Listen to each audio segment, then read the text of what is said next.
Muy buenos días para todos. Muchísimas gracias por su tiempo y por su participación el día de hoy. Vamos a saludar a Javier Triana que nos está acompañando el día de hoy para empezar nuestra sesión número 2 de este tema tan importante que es licitaciones en gobierno. Gracias, Javier. Buenos días. Hola, muy buenos días a todos. Bienvenidos a nuestra sesión número 2. Hoy nos corresponde un día un poco frío, pero aquí entre todos con la mejor energía, el mejor ánimo, vamos a hacer de este el mejor de los días. Eh, Quiero variar un poquito la dinámica. Hoy hacia las 8 de la mañana vamos a hacer un pequeño corte, 5 minutos. El clima no ha ayudado, mi garganta no está en el mejores condiciones, entonces simplemente es como para tomar un cafecito, tomar algo y que nos ayude a terminar la sesión de la mejor manera, ¿vale? Les quiero presentar entonces ¿Me confirman si por favor están viendo de manera correcta mi pantalla?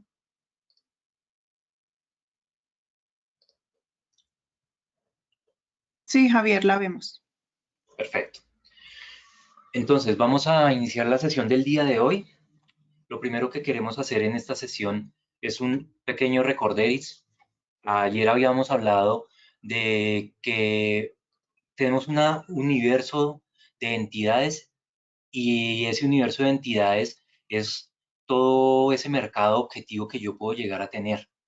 Entonces, ayer lo veíamos y tenemos una cantidad de ramas de poder, una cantidad de entidades de orden nacional, de orden territorial, y cada una de estas entidades tiene una serie de necesidades y tiene que a su vez que sacar un presupuesto anual. Entonces, uno de los materiales que les voy a entregar van a ser estos dos archivos, uno que se llama el listado de entidades y otro que es el archivo de presupuesto propiamente. Vamos a mirar brevemente estos dos archivos para que entendamos lo que hay allí contemplado. En el listado de entidades encontramos una serie de entidades donde tenemos absolutamente todas las entidades de orden, tanto nacional como territorial. Aquí ya les había aplicado un pequeño filtro, lo vamos a iniciar de cero. Ustedes van a tener esta información y básicamente es un archivo que nos sirve para guiarnos, para saber cuáles son las entidades, cuáles son de orden territorial, cuáles son de orden nacional. Entonces naveguemos un poco en el archivo. Por ejemplo, miremos las entidades de orden nacional. Aquí me indica que son 286 entidades de un total de 6.298. Ahí vemos que en efecto el universo de entidades es bastante grande. Quisiera navegar más por el archivo, saber qué son, no sé, algún tipo de sector. Voy a atacar sector salud o sector ciencia, tecnología, cualquiera de estas cosas. Miremos aquí educación, por ejemplo. Entonces, de una vez me va a traer que son 29 entidades de orden nacional que pertenecen al sector educación. ¿Qué tipo de entidades vemos acá? Vemos Instituto para Evaluación de la Educación, normalmente conocido como ICFES, universidades, Fondo de Desarrollo de Educación. Muy seguramente aquí también estará el ministerio, tal cual, el Ministerio de Educación Nacional. Entonces vemos cómo están constituidas todas y cada una de las entidades. Podemos hacer diferentes criterios de búsqueda que ya no sea nacional, sino quiero que sean todas las entidades y, por ejemplo, buscar por un departamento, un municipio determinado. Entonces voy al filtro y aplico el interés que sea de mi parte. Entonces quiero ver en, no sé, en Atlántico, Barranquilla, como estén divididas. Quiero ver en Atlántico qué hay. Entonces, de una vez puedo entender aquí todas las entidades que pertenecen al Departamento del Atlántico y a partir de esto puedo ir planeando cómo voy a atacar a las diferentes entidades, si voy a diseñar un plan en el cual me voy a concentrar solo en Bogotá o voy a tener presencia en las diferentes departamentos o ciudades a lo largo de Colombia y cómo voy a atacar, qué entidades voy a atacar de cada una de ellas. Aquí este archivo, ¿qué información me está dando? Me está dando el nombre de la entidad, el NID, el orden al que pertenece, si es departamental, municipal o de qué orden, si es descentralizado o no descentralizado, el tipo a la rama del poder que pertenece, si es del tipo ejecutivo, judicial, todos estos temas que habíamos visto. Incluso nos da información sobre la ubicación de la entidad, el email de la persona de contacto base, la página web y la ubicación de esa entidad, de la sede principal de la entidad geolocalizada. Esa es toda la información que tengo. Entonces este archivo, aunque me sirve mucho para identificar las entidades, se queda corto en cuanto a saber si una entidad puede o no tener presupuesto, obtiene o no dinero durante un periodo fiscal. Entonces, aquí tenemos el presupuesto general de la nación, donde aparece a nivel general cada una de las entidades con el presupuesto que tienen asignado. Este es el presupuesto total que manejamos en Colombia, 350 billones de pesos para el total de las 6.800 algo entidades que estamos viendo ahora. Aquí vemos cada una de las entidades que han reportado al presupuesto y encontramos el presupuesto general de cada una de ellas, solo el presupuesto general. Entonces vemos que la Corporación Regional Autónoma del Cauca tiene un total de 5.990 millones. Hay unas entidades que son, esas podría decirse que una entidad relativamente pequeña, maneja un presupuesto ajustado. El Fondo Nacional Ambiental tiene un presupuesto de 223.000 millones de pesos. Y así podemos ver para cada una de ellas qué tipo de presupuesto tiene y eso nos va a inferir también en dónde voy a poder encontrar oportunidades, en dónde van a haber más capacidades dentro de las entidades. Si yo quiero buscar alguna entidad cualquiera, pues corro un filtro aquí de buscar. Démosle, por ejemplo, ministerio. Él nos trae aquí entonces Ministerio de Cultura como la primera. Vemos que tiene un total de 482.000 millones en presupuesto.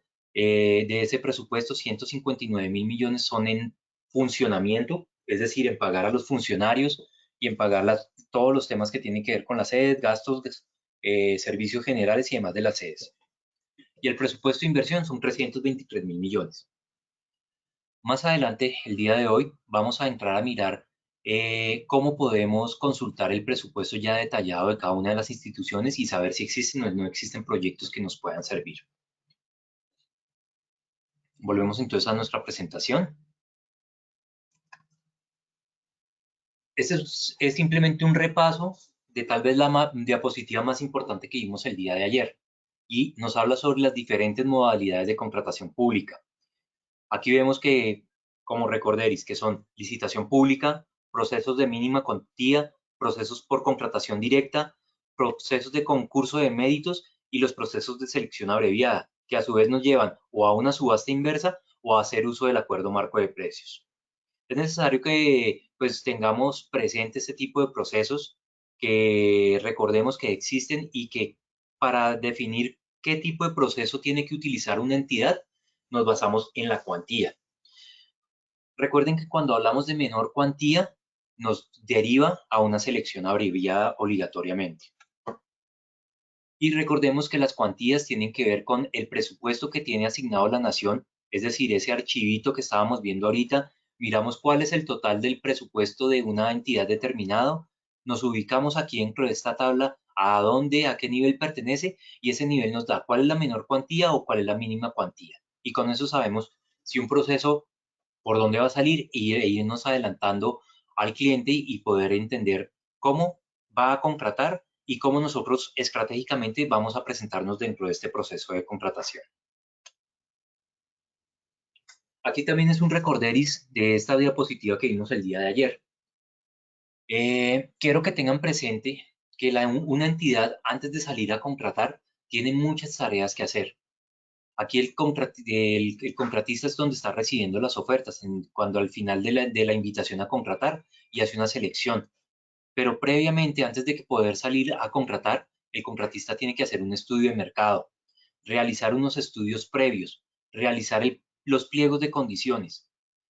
Con ese estudio de mercado que ha recibido, que es donde pide unas ofertas, un RFI a los diferentes posibles proveedores para un servicio, un bien que necesite contratar, él determina que el bien o el servicio que va a contratar tiene un costo determinado. Lo puede hacer mediante un costo promedio, tomando en cuenta las diferentes ofertas que haya recibido. Si solo recibió una, puede tomar esa oferta o puede remitirse a la página de Colombia Compra, ya sea SECOP 1 o SECOP 2, a buscar contratos con objetos similares y buscar la información allí consignada y también utilizar esa información para el estudio de mercado, indicando que la entidad XYZ hace un año, hace 6 meses, tiene que ser un periodo relevante de tiempo No puedo decir es que la entidad hace 5 años contrató un servicio porque pues ya el mercado ha cambiado.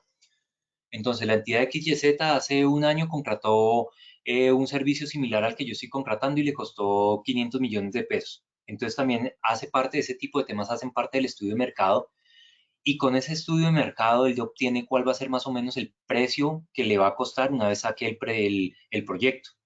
Con ese precio diseña su disponibilidad presupuestal, pide el CDP y ahí ya puede pues, pasar a la siguiente etapa que es sacar la invitación. Sin un certificado de disponibilidad presupuestal no puede avanzar, no puede haber ningún cambio adicional.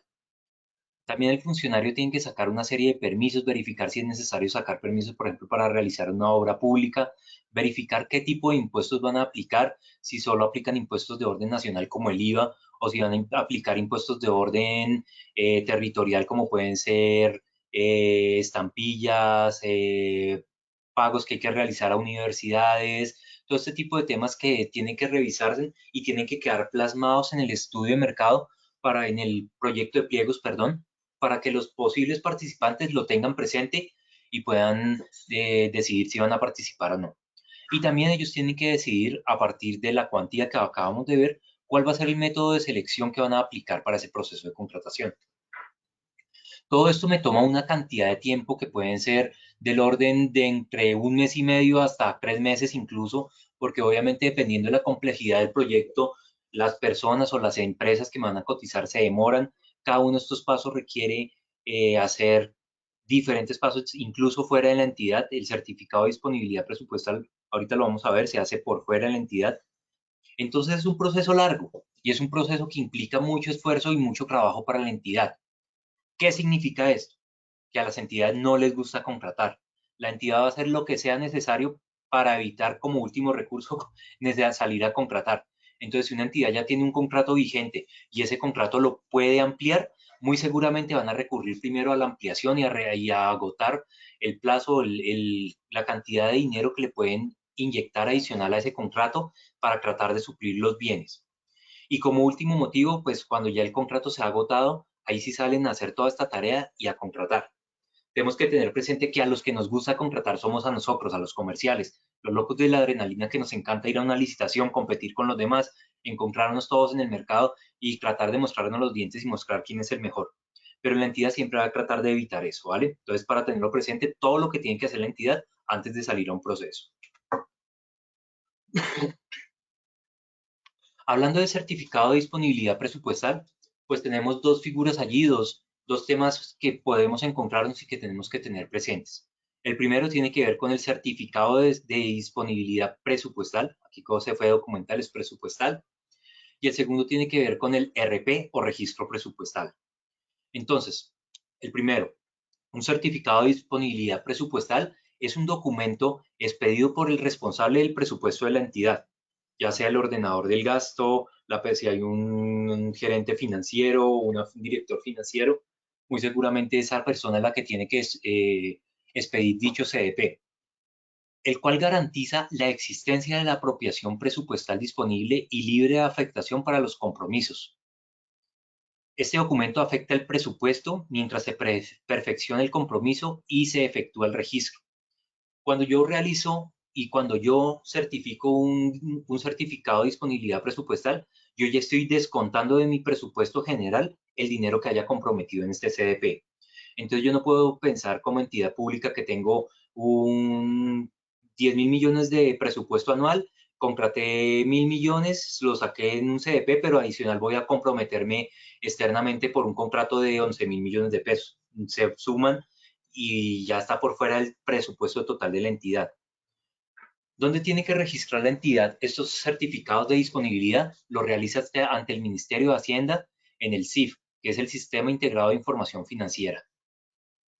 Yo una vez como entidad he registrado un CDP, solo puedo hacer dos tareas con ese CDP registrado, eliminarlo o disminuirlo. Nunca lo puedo ampliar. Si yo necesito, me quedé corto en un CDP y necesito ampliarlo, yo tengo dos tareas. Puedo eliminar el CDP o puedo dejar dicho CDP y adicionar un CDP adicional que complete el presupuesto. Entonces yo nunca voy a poder adicionar sumas a los CDPs, puedo sumarse diferentes CDPs para lograr un mismo una misma tarea, un mismo objetivo y poder asegurar un contrato determinado. O si por algún motivo mm, me extralimité o en los estudios de mercado obtuve unas respuestas muy elevadas o pasó cualquier tema, puedo disminuir el valor de ese CDP. El registro presupuestal es una operación que se realiza cuando se perfecciona el compromiso. Aquí ya estoy garantizando que los recursos comprometidos no se puedan ser desviados para ningún fin. Este registro lo hago cuando haya perfeccionado el contrato. Entonces ya pasó todo el proceso de contratación, llámese licitación, llámese selección de mínima cuantía, lo que sea. Ya pasó y voy a realizar, se ha perfeccionado el contrato. Entonces cuando esto sucede, a partir del CDP voy de nuevo al CIF y ya hago un registro presupuestal. Y cada uno de estos temas, tanto el certificado como el registro, son un código que la entidad va a utilizar a lo largo de los procesos de contratación en el tiempo.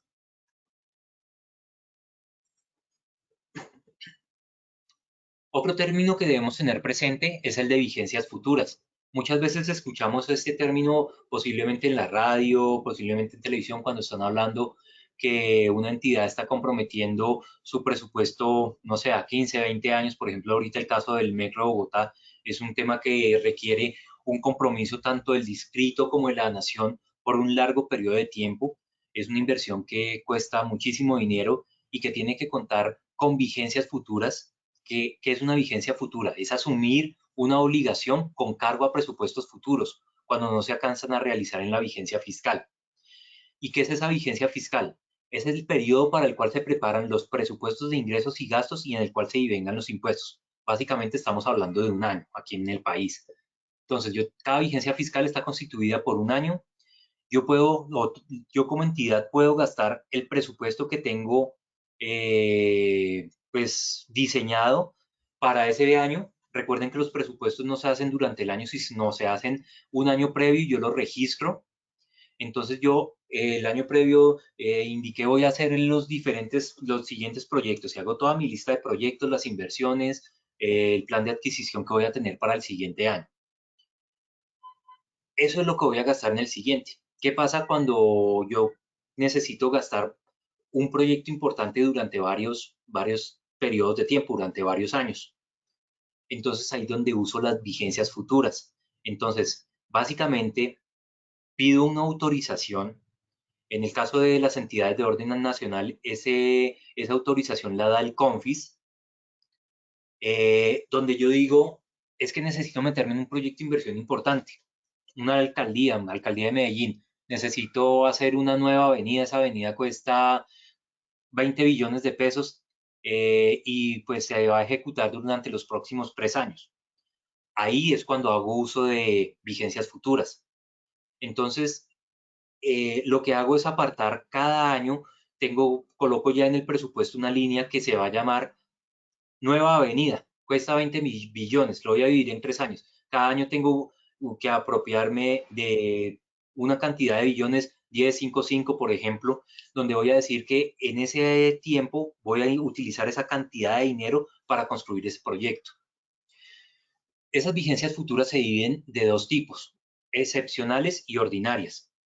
Digo que es una vigencia futura ordinaria cuando cuento con la disponibilidad del 15% del presupuesto total de lo que puede costar la obra o servicio en la que me quiero meter. Y ese presupuesto debe estar en el primer año donde voy a iniciar el proyecto. Entonces, la obra cuesta 10 billones de pesos, yo tengo que tener el 15% de esos 10 billones de pesos. Si lo tengo, puedo pasar la vigencia futura como una vigencia futura ordinaria. Si no lo tengo, tiene que ser una vigencia futura excepcional. Normalmente las vigencias futuras excepcionales se usan para proyectos de muy grande alcance, muy grandes dimensiones, que tienen que ser dimensionados y partidos en muchos años, incluso hasta 20 años se han hecho proyectos allí. Y esos proyectos normalmente los están señalando el COMPES, que es el Consejo Nacional de Política Económica y Social. Entonces ellos definen ese proyecto, es estratégico, lo sacan bajo un número de COMPES y ya las entidades amparadas también bajo este COMPES pueden empezar a pedir ese registro de vigencias futuras. Las entidades territoriales se manejan de manera muy similar.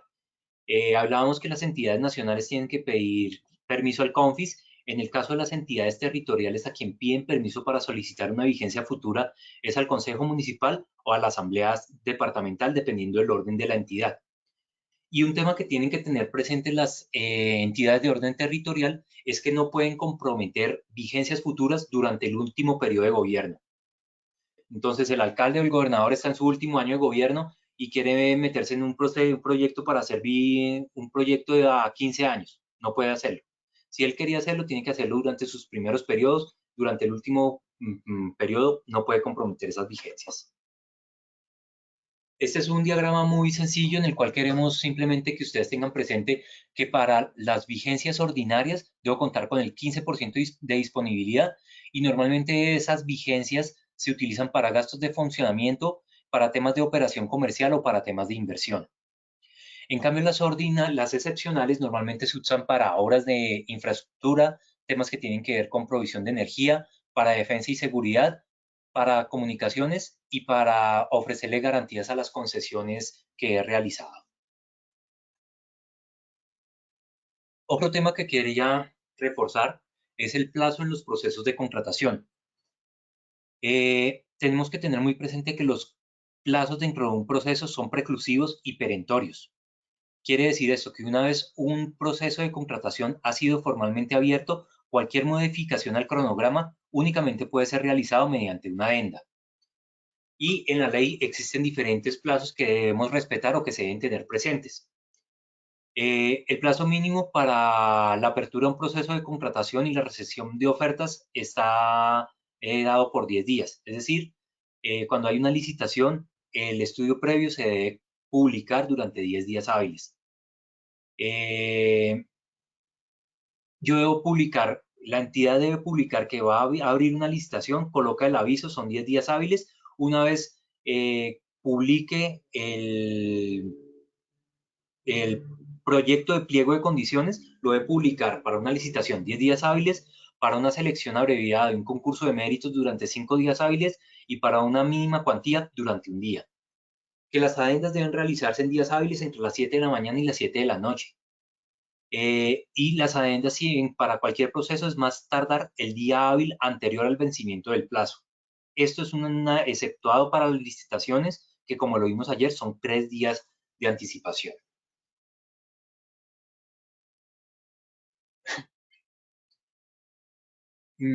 Esta me quedó repetida, entonces la vamos a saltar. Es clave que tengan ustedes presente este tema de plazos. Cuando una entidad decide no cumplir los plazos, está viciando un proceso y yo como contraparte, como contratista que puede resultar afectado, puedo pues elevar o escalar un proceso ante Procuraduría y pues para ver que sea la entidad verificada en este proceso y su actuar.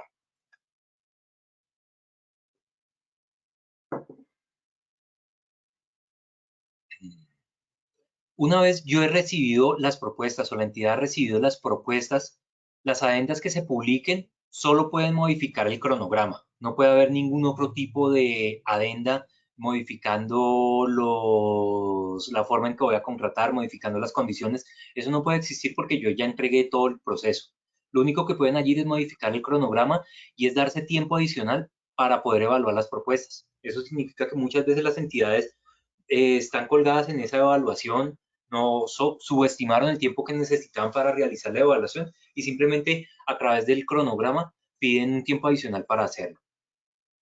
La publicación del informe de evaluación debe realizarse durante 3 días hábiles para selección abreviada y para concurso de méritos. Allí la ley no establece nada acerca de las licitaciones públicas.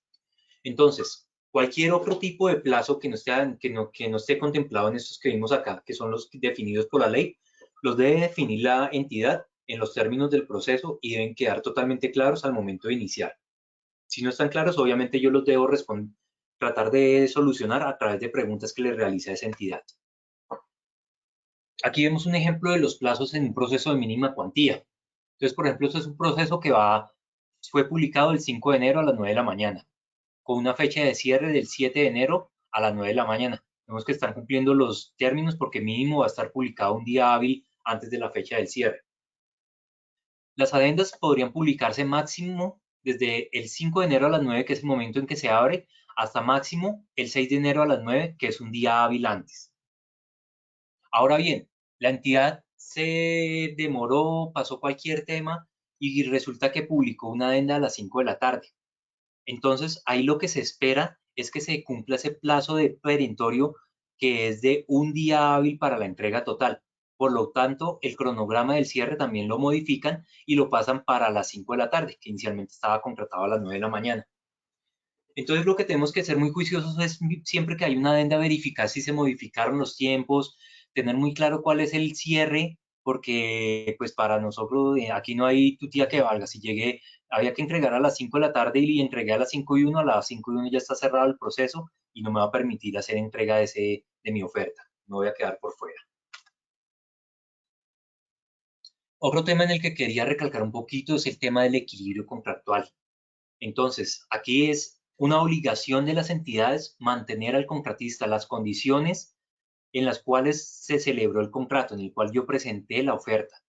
En el caso de que haya un desequilibrio, entonces yo como contratista tengo la obligación de presentarle a la entidad por qué creo que hay un desequilibrio. Tengo que presentar pruebas fehacientes, no es simplemente decir es que yo creo que hay un desequilibrio porque la TRM aumentó 10 pesos respecto a lo que yo había presupuestado y ya no me alcanza la plata. No de malas, eso no es un término que sea totalmente obligante para la entidad. Yo tengo que demostrarlo claramente y decir, mire, la TRM aumentó 1.000 pesos, estos equipos que antes costaban 10 millones de pesos por el tema de indisponibilidad de equipos que ya no llegan, ya no cuestan 10 millones, sino cuestan 30 millones. Entonces, el cambio fue totalmente inusual y definitivamente va a hacer que el contratista entre en una desventaja e incluso que afecte su posibilidad de existencia en el tiempo. Entonces allí es donde yo levanto la mano y le digo a la entidad, mire, hay un desequilibrio, por favor, estudiamos este tema y lleguemos de nuevo al equilibrio. La entidad tiene que revisarlo, si es el caso, tiene que ampliar los presupuestos que tenía establecidos, hacer los cambios que sean necesarios, sacar un otro sí indicando que efectivamente un desequilibrio y que las nuevas condiciones del contrato son las siguientes. Hablamos de la ley de garantías y quedé corto en decirles cuánto tiempo era, entonces por eso traje a colación esta presentación. Tenemos que tener presente que la ley de garantías prohíbe únicamente la realización de convenios o contratos interadministrativos. Entonces, a nosotros como privados realmente lo que nos va es a beneficiar, dado que las entidades públicas tienen que dejar la guachafita de contratar todo por interadministrativo y tienen que salir a contratar al público. Cuando hablamos de entidades de tipo departamental, municipal o distrital, ellas no pueden celebrar convenios interadministrativos durante 4 meses antes de cualquier elección. Entonces, ya sean las elecciones regionales, hay elecciones a Cámara, Senado, elecciones presidenciales, ellos están, para cualquier tipo de elección, están bloqueados durante 4 meses.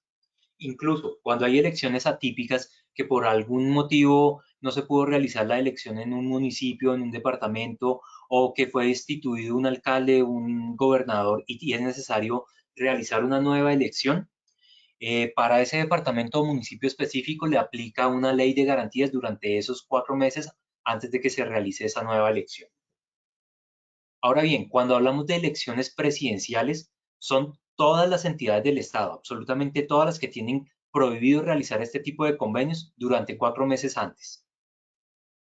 Algo que también tenemos que tener presente es que la ley de garantías prohíbe la ejecución de nuevos contratos interadministrativos, pero no hay ningún tipo de restricción para realizar prórrogas, modificaciones, adiciones o incluso cesión de contratos durante ese tiempo electoral.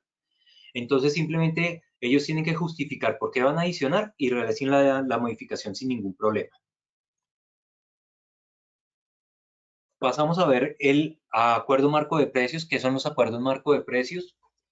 Y básicamente empezamos por entender que es un instrumento de agregación de demanda.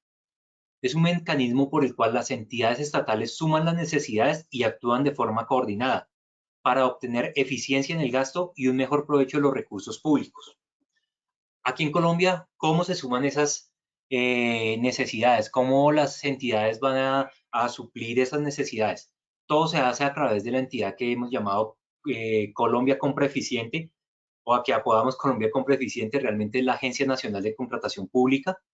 Esta agencia es la encargada de recibir todas las necesidades del Estado y cada vez que ella empieza a detectar que hay muchas necesidades que coinciden en diferentes entidades, ella verifica si hace un instrumento de agregación de demanda o si saca un acuerdo marco de precios, que es un tipo específico de instrumento de agregación de demanda.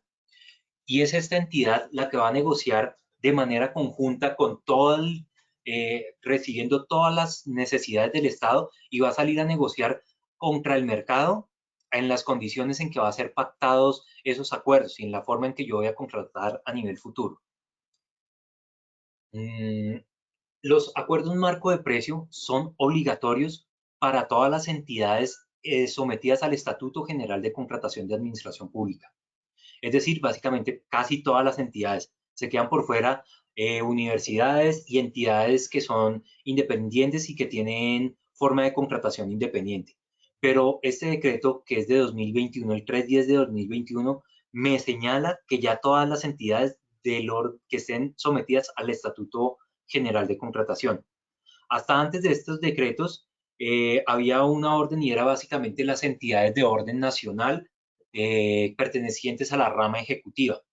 Entonces, pues habían muchísimas entidades que se salían de allí y que buscaban contratar por fuera. ¿Qué significa que estén obligados a hacer uso de acuerdo marco de precios? La entidad verifica el objeto contractual que quiere realizar. Voy a comprar computadores, por ejemplo. Normalmente la entidad entonces realizaría un proceso, ya fuera de mínima cuantía, de licitación pública, lo que sea, y saldría a contratar esos computadores. Llega y entra la entidad a Colombia Compra Eficiente, empieza a revisar el listado de acuerdos marco de precio y se encuentra que hay uno por el cual puede contratar computadores. Esa entidad está obligada a hacer uso de ese acuerdo marco de precios para esa contratación. Si una entidad que está obligada y no lo hace, puede ser investigada también por las IAS, e incluso Colombia Compra puede llamarle la atención y pueden hacer que incluso procesos de contratación se desvirtúen y sean anulados.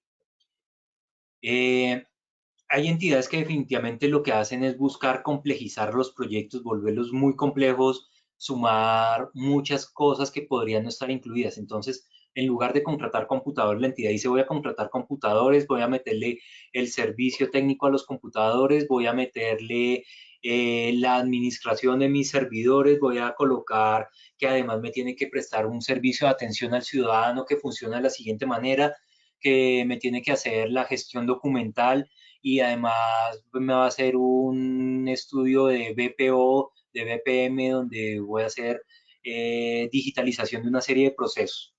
Entonces allí ya es tan complejo el proceso que definitivamente se sale del alcance de cualquiera de los acuerdos marco de precio, y la entidad, así esté contratando computadores como uno de los ítems, tiene que demostrar que esos computadores hacen parte intrínseca de la complejidad de ese proyecto superior, que sea mucho más grande, y puede contratar por fuera del acuerdo marco de precios, así pertenezca al Estatuto General de Contratación. Todos los instrumentos de agregación de la demanda no tienen un valor definido. Entonces, Colombia Compras no tiene que generar un CDP para poder hacer esa contratación. Estos instrumentos lo que van a hacer es agregar demanda y se va a hacer uso de ellos a través de órdenes de compra que emiten las diferentes entidades estatales. De tal manera que al final del ejercicio hay un instrumento de agregación de la demanda, un acuerdo marco cualquiera, que saca Colombia Compra a contratación, va a iniciar a partir del 1 de julio de 2022 y va a ser por 3 años. Al final de esos 3 años es que yo puedo sacar, o Colombia Compra saca, un informe de todas las contrataciones que se realizaron con ese instrumento, con ese acuerdo marco de precios, y dice: este acuerdo tuvo un total de 10 billones de pesos ejecutados, se realizaron con las siguientes órdenes de compra, y puede sacar todo el informe que tiene que presenta allí. Vamos a ver ahorita también cómo Colombia Compra le gusta mucho sacar pecho y mostrar cuáles fueron esos ahorros que logró. Ellos mes a mes sacan un informe de cuáles fueron las órdenes de compra más representativas, cuál era el presupuesto que se tenía pensado que iba a costar esos servicios y cuánto costó finalmente una vez pasó a través del acuerdo marco de precios. Y todos esos ahorros, ellos sacan pecho diciendo: gracias al acuerdo marco de precios que tenemos, se ahorró la entidad un 35%, un 40%. El acuerdo marco de precios está constituido por dos actividades principales o dos operaciones. Una primera que llamamos operación primaria y una operación secundaria. La operación primaria básicamente es una licitación pública. En esa licitación pública voy a seleccionar a los proveedores del acuerdo marco de precios. Eso significa que un acuerdo marco de precios puede estar constituido solo por un proveedor, no necesito tener pluralidad, si fue que así se determinó en la licitación pública. Una vez yo he finalizado ese proceso de selección, esa licitación, el acuerdo marco de precios es cargado en la tienda virtual del Estado colombiano y las entidades pueden entrar allí a consultar el catálogo y los precios para cada uno de los bienes y servicios que van a ofrecerse en este catálogo. Hasta allí no he contratado nada, simplemente hice un proceso de licitación, voy a contratar computadores con este proceso de selección. Se presentaron 15 empresas diferentes, de esas 15 eliminé a 5 compañías que no tenían las capacidades financieras y jurídicas para presentarse, me quedé con 10 empresas que van a ser parte del acuerdo marco de precios y allí es donde entran las operaciones secundarias. Esas operaciones secundarias son las órdenes de compra como tal. Entonces, una entidad estatal entra a la tienda del Estado colombiano, indica allí que va a necesitar un proceso de contratación, necesita contratar algo, define cuáles son los servicios dentro del catálogo de servicios, hace una lista de compras, básicamente necesito este servicio, este sí, este no, realiza cuál es el precio promedio que le va a costar ese acuerdo. Con ese precio promedio esa entidad emite un CDP y puede dentro de la plataforma, dentro de la tienda virtual, sacar una invitación a contratar. Esa invitación a contratar es la operación secundaria y esa invitación solamente le llega a los 10 proveedores elegidos que resultaron del proceso en la operación primaria. No le llega absolutamente a nadie más y cada uno de estos 10 personajes que fueron elegidos les llega la invitación. El Ministerio de Defensa necesita contratar 1000 computadores. El plazo para esta orden de compra son 8 días y empieza todo el mundo a trabajar. Ya aquí no hay necesidad de presentar ningún documento, lo único que voy a entrar es un precio y le doy responder a la oferta. ¿Por qué no necesito presentar nada? Porque eso ya está realizado en la operación primaria e incluso cualquier persona que quiera entrar a validar un documento, entra al archivo de ese acuerdo marco de precios y mira los documentos que están allí consignados. No hay necesidad de hacer absolutamente nada más. La forma en que se elige aquí en la operación secundaria es exclusivamente el precio. No hay ningún otro tipo de decisión. Incluso la plataforma es la que automáticamente recibe todas las ofertas y determina cuál es la del precio más bajo y saca de los 10 oferentes el oferente número 3 fue el que ofreció el precio más bajo, se lo presenta a la entidad y ya queda adjudicada esa orden de compra al proponente 3 que fue el que lo presentó. En la actualidad, Colombia Compra tiene un total de 33 acuerdos marcos de precio. Estos son para diferentes bienes y servicios. Este es un número totalmente dinámico. Hay acuerdos marcos de precio que se van terminando. La entidad puede decidir si hubo suficiente demanda de ese tipo de servicios y productos y generar una nueva versión del acuerdo marco de precios, donde normalmente incluye más servicios, más funcionalidades, donde excluye otras que, por ejemplo, no se estén comprando. Entonces, es un número dinámico y todo el tiempo Colombia Compra está sacando nuevos acuerdos marco de precios y nuevos instrumentos de agregación de la demanda. Yo puedo entrar a mirar cada uno de estos acuerdos marcos de precio, encontrar cuál es el catálogo, cuál es el precio promedio que tengo allí. Cualquier persona puede hacerlo, es una información totalmente pública. Y algo que tengo que tener muy presente es que si yo me presenté en una operación primaria esta que señalábamos acá, donde se van a elegir cuáles son los proveedores para un acuerdo marco de precio, una vez yo estoy dentro de un acuerdo marco de precio, tengo la obligación de presentar todas las cotizaciones que se soliciten dentro de la tienda virtual del Estado para ese acuerdo marco de precios. Entonces, llegó una cotización con la DIAN. Es un presupuesto muy elevado, no tengo las capacidades técnicas, me toca entregar en municipios donde de pronto no tengo cobertura. Hay algo por lo cual no soy competitivo o el precio es demasiado alto al que yo llego. Yo no puedo decir, no, es que en ese proceso no participo porque no soy competitivo. No, me tengo que presentar y yo veré con qué precio me presento. Normalmente ahí lo que uno hace como proveedor es siempre presentarse con el precio base con el cual le fue adjudicada la licitación, coloca allí todos los precios base yo no puedo presentar tampoco precios más altos de los que yo presenté inicialmente en la licitación, siempre es un precio menor. Entonces coloco el precio base, eso básicamente está diciéndole a la entidad que o no tengo las capacidades, no quiero competir, lo que sea, y muy seguramente todos los demás proveedores, el que quiere ganarse un proyecto va con un precio súper bueno, el mío queda descartado por default. Pero siempre, siempre tengo que presentarme. Si no me presento a todas las cotizaciones, me pueden suspender, me pueden penalizar del acuerdo marco de precios. Estas suspensiones pueden ser por unos días o incluso me pueden sacar permanentemente del acuerdo marco de precios porque ese proveedor no está interesado.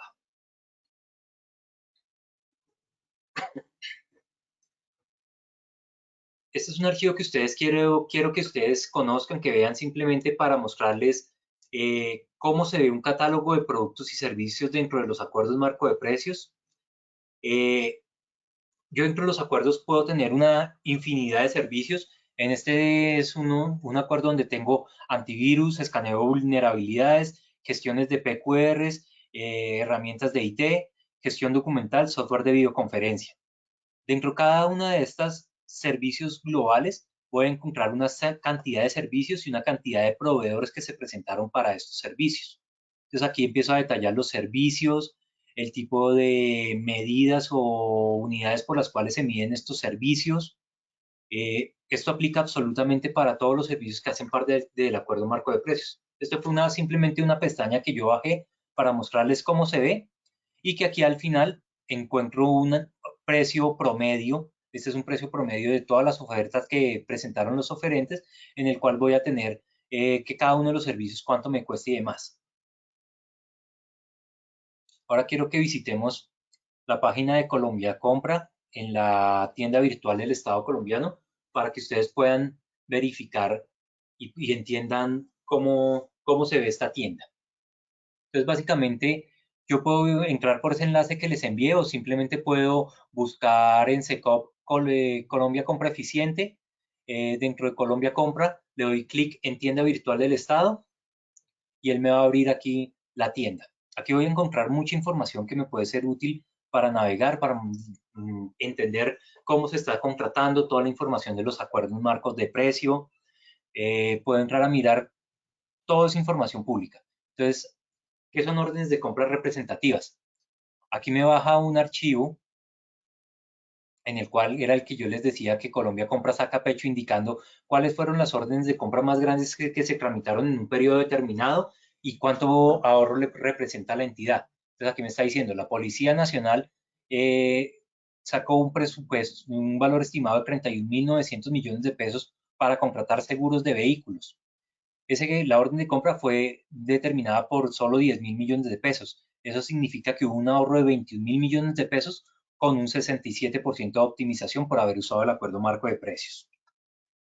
Y así con cada uno de los órdenes de compra más importantes, más representativas. Esta es del municipio de Medellín, por un valor estimado de 6.000 millones de pesos, la orden de compra fueron 4.000, hubo un ahorro de 2.000 millones de pesos, lo que significa una optimización del 35%.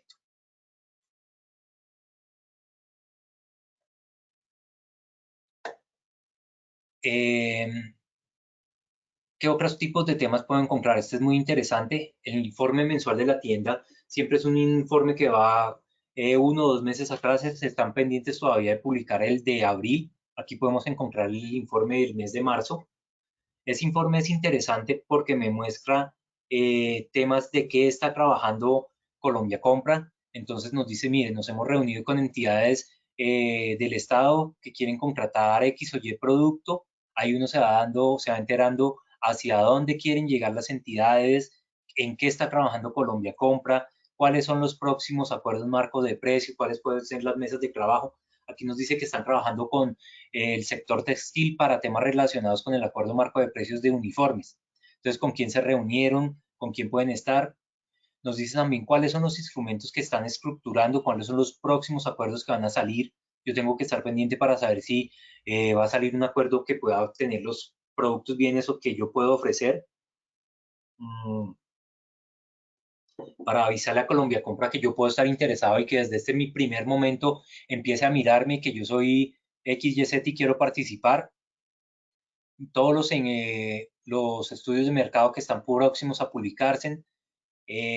encuentro cuáles fueron los acuerdos que cerraron, cuáles fueron las novedades en cuanto a entidades que más han comprado.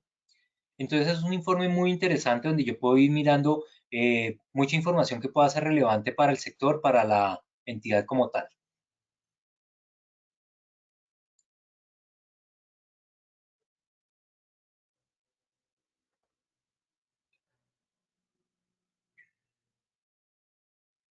Aquí en esta pestaña o en esta parte es donde yo puedo encontrar la categoría a las que puede pertenecer un acuerdo o el tipo de producto que yo quiero buscar de acuerdo. Entonces aquí están señalados los 33 acuerdos marco que yo les estaba mencionando hace un rato. Todos aparecen aquí y yo puedo entrar a mirar cada uno de esos acuerdos, a ver de acuerdo a qué es lo que me interesa mirar. Entonces, no sé, miremos este video vigilancia.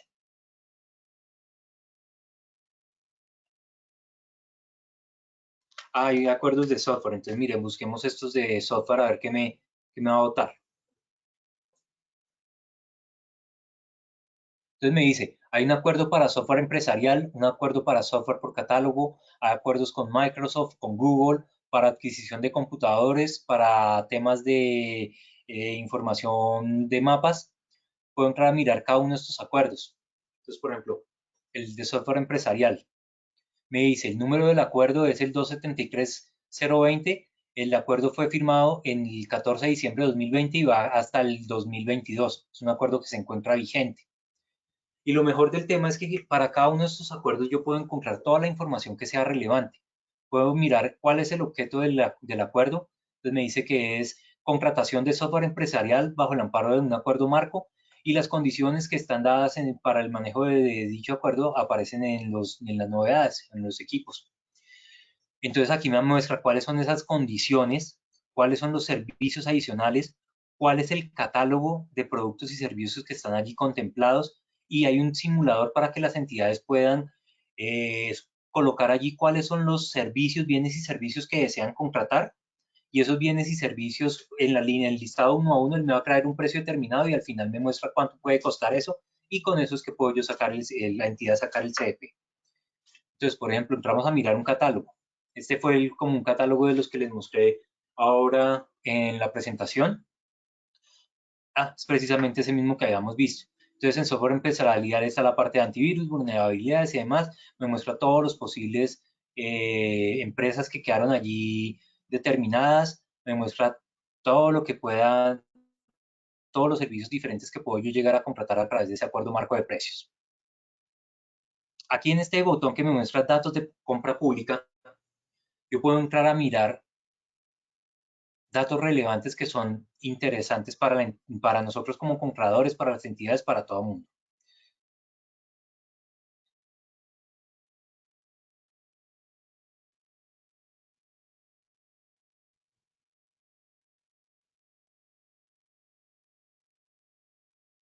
Aquí básicamente entonces puedo yo entrar a mirar planes anuales de adquisición, por ejemplo.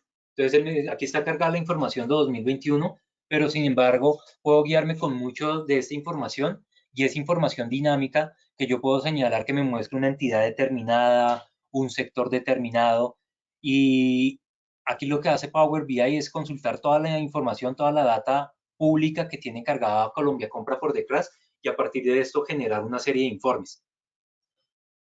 Tal vez está allí como demorado un poquito para mostrarme esa información. Listo. Entonces aquí tengo ya toda la información. Puedo decirle que me muestre la información del plan de adquisiciones. Me muestra que para el 2021 se ejecutaron 165.84 billones de pesos. Fue el total de adquisiciones que se realizaron en ese año. Aquí tengo la forma en que se estructuraron, cuáles fueron las entidades que más compraron, puedo entrar a jugar y a mirar, a estar buscando información que me sea relevante dentro de cada una de las entidades. Y lo más importante es que yo puedo buscar también por entidad. Entonces aquí tengo el filtro para realizar la búsqueda. Voy a buscar ministerios, por ejemplo. Dentro de ministerios, entonces aquí abajo me muestra el ministerio que más presupuesto ejecutó fue el Ministerio del Interior, con un total de 0.88 trillones de pesos, seguido el Ministerio de Salud Social. Y yo sobre cada uno de estos temas puedo ir buscando y bajando más información, mirando información que me sea total relevante para mi sector. Entonces, pues básicamente quería mostrarles este manejo de la tienda virtual para que lo tengan presente, que sepan que existe, que allí encuentro información relevante, ¿vale? Hagamos esta pausa de 5 minutitos, nos vemos a las 8 en punto. Puedan salir a tomarse un cafecito, a lo que sea, ya regresamos, ¿vale? Y por favor, si tienen cualquier duda o inquietud, no duden en hacerla, que esto no sea una charla solo de aquí para allá, sino que interactuemos lo más posible. Cualquier duda, todo el tiempo interrumpan, por favor. Gracias y ya nos vemos.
Hola, aquí me confirman si ya estamos aquí de nuevo todos.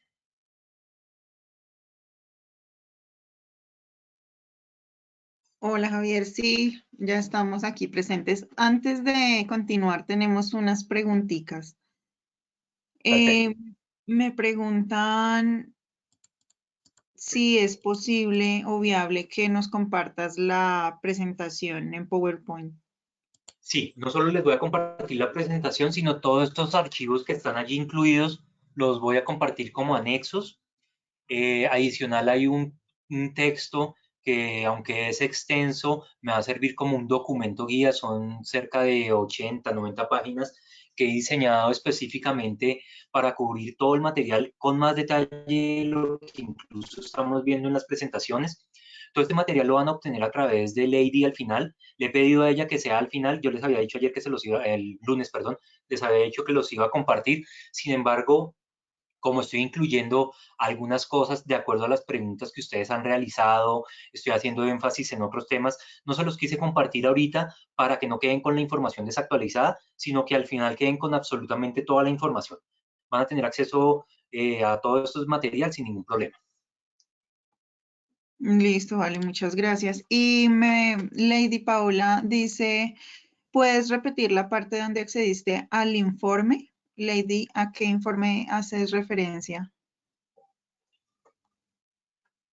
Yo me imagino que está hablando del informe de contratación, sin embargo, esperemos a que ella confirme. Vale.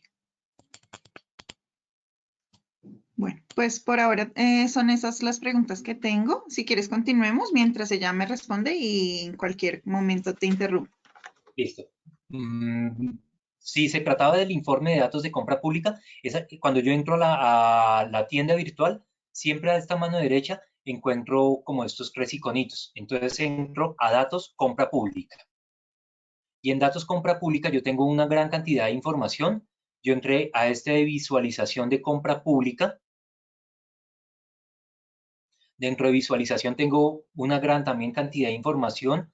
Entonces, para mirar este tema, había entrado al plan anual de adquisiciones. Y esta es la herramienta de Power BI donde puedo empezar a hacer uso de los filtros y toda la información. Entonces le doy aquí información del plan anual de adquisiciones y en esta es ya donde hago el filtro como tal. Agencia, por ejemplo, busquemos ahorita. Él llega, corre y me ejecuta el filtro que yo he realizado.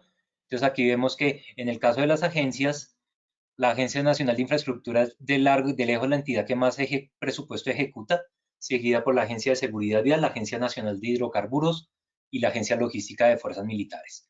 Es de esta manera que puedo entrar a consultar. Los invito a que entren a la página de Colombia Compra, empiecen a navegar, empiecen a indagar, a ser muy curiosos de la información que pueden encontrar allí, porque en serio que hay cualquier cantidad de información.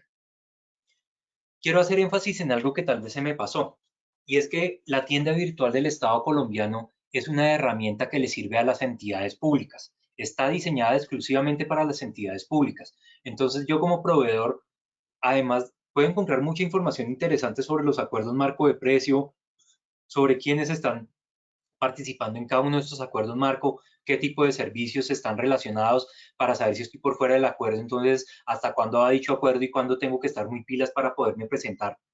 Pero la tienda está diseñada y todo lo que estamos viendo aquí es solo información por fuera. Cuando ya entro a la tienda como tal, solo las entidades estatales pueden entrar a dicha tienda y es simplemente como una lista de compras donde adicionan lo que necesitan comprar y al final le dan, envían la invitación y los proveedores le responden sobre esa invitación. Incluso en los instrumentos de agregación de demanda, ellos entran para grandes superficies y para grandes almacenes, ellos entran, hacen su listado de compras y al finalizar ya pasan a pagar incluso. E internamente, de acuerdo al tipo de producto que han seleccionado, ya el listado de cuál es el proveedor con el menor precio está disponible y le es asignada esa orden de compra directa. Y eso es un tema que tienen, el proveedor de grandes superficies tiene un tiempo de 5 días para entregar los productos una vez recibe la orden de compra como tal. Entonces, toda esta tienda es una herramienta que le sirve principalmente a las entidades públicas para hacer sus compras y a nosotros simplemente para obtener información de qué están comprando y cómo, a qué acuerdos tengo que meterme sí o sí para poder ser competitivo.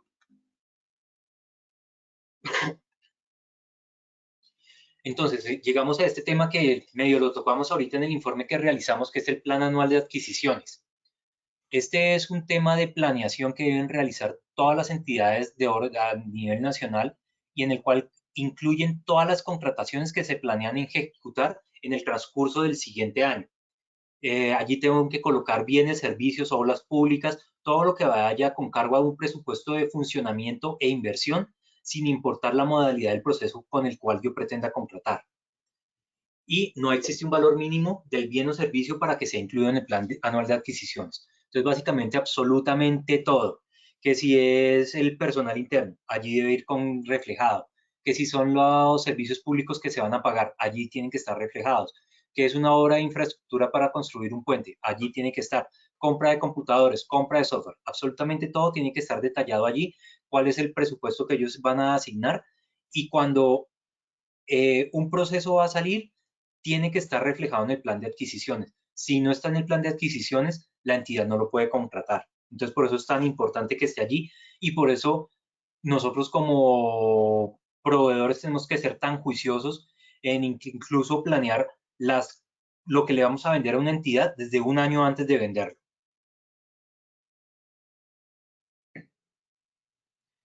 Aquí estamos hablando de que el personal vinculado a la entidad a través de métodos de contratación también tiene que estar incluido en el plan de adquisiciones. Ese plan de adquisiciones se aprueba por el ordenador del gasto y existe la obligación de actualizarlo una vez al año en el mes de julio. Sin embargo, muchas entidades lo actualizan mes a mes de acuerdo a cómo van realizando la ejecución contractual. ¿Qué actualizaciones pueden hacerle al acuerdo marco, a este plan de adquisiciones? Básicamente pueden mover las fechas en que ellos planearon hacer una compra, de pronto pueden modificar la variación de presupuesto, de darle más peso a una tarea, a un servicio, a un bien que desean contratar y quitárselo a otro, pero lo que no pueden es sumar por encima del presupuesto que ellos tienen planeado para ejecutar durante el año. Que un proceso determinado de contratación se encuentre en el plan de adquisiciones no obliga a la entidad a hacer ese proceso. Entonces, la entidad planeaba realizar un puente. Por cualquier cosa, ya no se realizó ese puente. Entonces, la entidad no está sin... Por el hecho de que exista en el plan de adquisiciones, no significa que la entidad tenga que sacar ese presupuesto como tal. Esto es solo una naturaleza informativa y puede ser cancelado, revisado o modificado. Aquí era lo que decíamos, si la entidad realiza una contratación que no esté incluida, el funcionario puede ser sujeto de responsabilidad disciplinaria, civil o penal por incumplir sus deberes. Por eso es que los funcionarios se cuidan mucho de no sobrepasarse y de no contratar cosas que estén allí en el plan de contratación. Lo que sí puede suceder, por ejemplo, es que algún tema como licenciamiento, compra de una licencia específica, no quede detallada en el proceso de plan de adquisiciones, pero ellos lo manejen como un rubro grande que sea tecnología. Y para tecnología destinan 100.000 millones de pesos, pero no están detallando que dentro de tecnología están los 100.000 y eso es válido. Entonces después ellos sacan, no, es que voy a contratar computadores, voy a contratar licencias. Y estos dos ítems me suman 20.000 millones y los voy a tomar del presupuesto de tecnología que yo tenía destinado el año pasado. Eso sí es totalmente posible. Vamos a entrar a este link, que es básicamente donde yo consulto los planes de adquisiciones de las diferentes entidades. Aquí me muestra plan de adquisiciones para SECOP 2 y para SECOP 1. Más adelante lo veremos. SECOP 1 es solo una plataforma de tipo informativo, donde las entidades antes tenían la potestad de publicar o en SECOP 1 o en SECOP 2. A partir del año 2021, todos están obligados a publicar en SECOP 2. Entonces, solo vamos a entrar a revisar el plan de adquisiciones de SECOP 2, que es el que es totalmente relevante. Esta es la interfaz por la cual yo voy a guiarme, la cual me permite aquí entrar a mirar. Entonces me está diciendo que está buscando planes anuales de adquisiciones, me muestra los últimos planes de adquisiciones que fueron publicados. Aquí tenemos la fecha de modificación, entonces vemos que el Instituto Distrital de Recreación y Deporte realizó una modificación ahorita el 10 de mayo y que ya publicó dicha modificación. Yo aquí por entidad puedo buscar lo que me interese buscar. Por ejemplo, busquemos un ministerio, a ver qué me bota. Y con Enter de una vez me ejecuta el comando que yo he especificado. Entonces tengo aquí los diferentes ministerios, puedo entrar a mirar todos y cada uno de ellos. Por ejemplo, descarguemos el del Ministerio del Interior.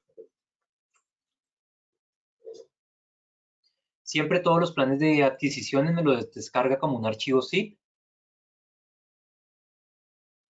Dentro de este archivo zip tengo las necesidades y las adquisiciones que están. Este segundo es básicamente informativo. Allí nunca encuentro información. Donde está la información es en el archivo de adquisiciones.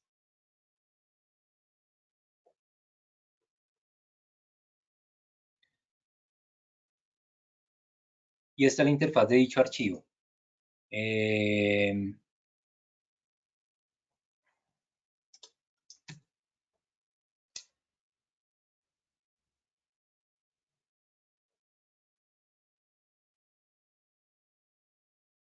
El primero que encuentro es el código de productos. Todos los bienes y servicios tienen un código asociado. Más adelante, cuando veamos el RUT, vamos a entender un poquito más qué son estos códigos. Simplemente el código me remite a qué tipo de producto o servicio es el que se está contratando. Me muestra una descripción de ese proceso, de eso que van a contratar.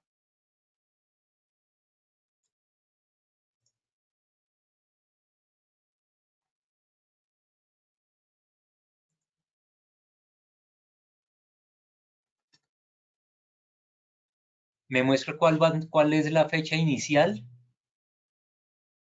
cuál es el mes donde ellos planean salir a iniciar el proceso de contratación, cuál es el mes en el cual ellos esperan recibir ofertas, cuál va a ser la duración de ese contrato en cantidad de meses. Entonces vemos que hay diferentes cantidades de 6, 12 meses, 8 meses, 9 meses, todo lo que sea. Me muestra información supremamente relevante como es pues esta cantidad de meses de que va a tener el contrato. Me muestra el tipo de contratación, que en este caso vemos que a ellos hacen mucha contratación directa, algunas selecciones abreviadas. Aquí obviamente como archivo de Excel yo puedo filtrar para tener la información que me parezca relevante. Entonces aquí puedo entrar a mirar cada uno de los métodos, selecciones abreviadas, selección de méritos, mínima cuantía. Vemos que esta es una entidad que ni siquiera tiene una sola licitación pública. De cuál es la fuente del recurso, el presupuesto, cuál va a ser el valor estimado de esas contrataciones. Aquí podemos pues obviamente ordenar para saber cuáles son las contrataciones más relevantes de la entidad. Cuál es la sede que va a contratar e incluso nos muestra cuál es el nombre del responsable de esta contratación, de la persona que subió esta contratación y nos puede ayudarnos a guiar para llamar al ministerio, ya sea a esta extensión, a contactar a la persona por correo y preguntarle sobre quién está manejando esa contratación, de qué área del ministerio pertenece, podernos guiar más acerca de cada uno de estos procesos. Entonces, aquí entramos a mirar cuáles son las iniciativas, gestión integral del Banco de Proyectos del Ministerio de Educación y del Ministerio del Interior, perdón. Banco de Proyectos del Ministerio del Interior. Ya esto le tienen asignado 111.000 millones de pesos, es un dinero relevante. Yo podría entonces entrar a guiarme con esta persona que me aparecía de contacto, saber quién realmente maneja. Normalmente las personas que están aquí son personas que hacen parte del departamento de compras. Igual yo puedo llamarlos y verificar si son de compras o si son el comprador real. Si no es el comprador real, saber quién en la institución es la que está a cargo de una compra y llegar a esta persona para ver cómo puedo participar en un proceso. La idea es siempre tratar de llegar a los procesos antes de que publiquen los términos. Cuando yo llego a la publicación de términos, ya todo el proceso está estructurado y no tengo ninguna capacidad de maniobra, no puedo hacer absolutamente nada por fuera y básicamente me estoy quedando por fuera de todos los procesos. Aquí vemos que la mayor contratación son 111.000 millones, la menor contratación 200.000, entonces vemos lo que hablábamos de que no hay un valor mínimo que tenga que ser colocado aquí para ser colocado en el plan anual de adquisiciones. Yo puedo pues bajar allí toda la información que me sea absolutamente relevante de acuerdo a los clientes que yo haya definido. En teoría debería estar la de todas las entidades. La realidad es que no todas las entidades son juiciosas subiendo la información, entonces yo tengo que entrar a mirar, o ya sea aquí en el plan de adquisiciones, o en la página de cada una de la entidad si no encontré la información acá, y mirar si de pronto en su página sí lo publicaron y fue que olvidaron o obviaron la obligación de subirlo aquí en el SECOP.